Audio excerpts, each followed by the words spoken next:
Week 5 of the high school football season is here. Matt Loveless alongside Noah Newman in our most recent Friday Frenzy webisode. Talking about our game of the week, we have LSA's helmet. They gave it to us last week. First varsity season, their first varsity homecoming tonight.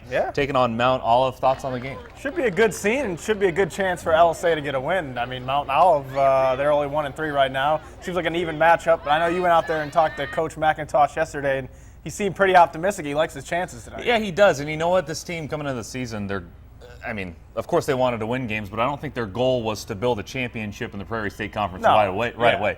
But what Coach McIntosh told me was they just wanted to install a system, give it down to the junior football league guys, and build it up and make sure this program's ready for the future. But what they've shown is that they have the ability to win. They have an explosive running back in Gage Moore. Skylar Taylor, their quarterback's pretty good. So once they build around those skill positions, give them some more time to play, I think they'll be pretty good. Yeah, it's not like it's their first year playing football. I know it's their first varsity, but they've been playing JV for a few years, so these kids know how to play football. And they were very successful at the JV level, so they know how to win games. And a winnable game for homecoming. We'll be tracking that. And we kind of had it last week, but our game of the week 2.0, a big one in the OCA. The biggest one of the OCA, Argenta Oriana and Central A&M. A&M's 4-0.